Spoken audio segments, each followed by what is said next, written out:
My sex ed experience was pretty unhelpful and scary. It was just somebody telling me all the STIs I was gonna get if I slept with somebody, a girl specifically. Well, first of all, it was horrid.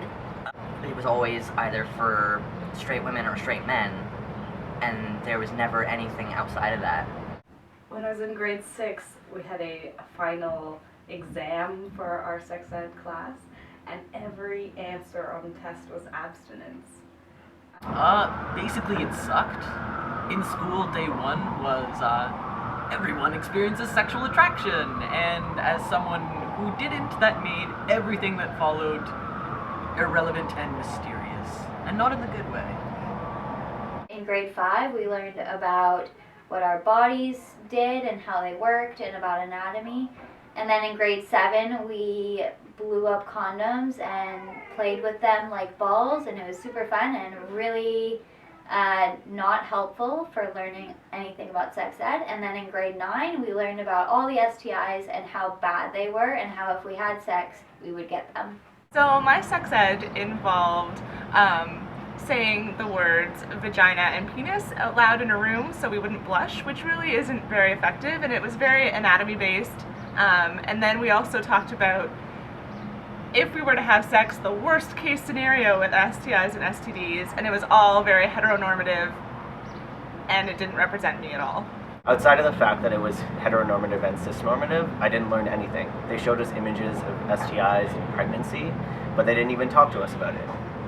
My biggest, strongest memory of my sex education experience was my grade 10 teacher saying "les petits spermies," and her hand was shaking over the overhead projector, and she said "spermies," and I was like mimicking a sperm with her hand.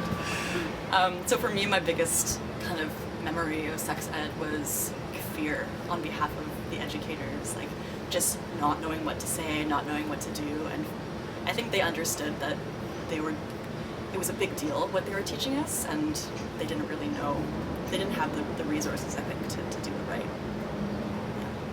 It didn't cover all the different identities, the different orientations, and what could and couldn't happen. It's just, here's a condom, make sure you have safe sex when you're with a guy. That's not a reality for all of us. Public health nurse came in and we had this box, and we were supposed to all write our questions and put them in this box, and it was supposed to be anonymous and a safe space, and you could ask anything and no one would know who it was. She got to mine, and obviously no one knew who it was, but still the question I put in was, how do gay people have sex? I remember her answer, and she opened it and she read it to the class, how do gay people have sex? And then she got kind of really uncomfortable and folded it up and said, that's not a question we're going to answer in this class, and then threw it in the garbage. And everyone kind of giggled and tee-heed, and I mean, I definitely did that too, but then in retrospect, thinking about it, how messed up is that? Because that message right there was just this isn't a question that's valid, we're not going to answer this question, and we're not going to address, sex ed that's not sort of very heteronormative.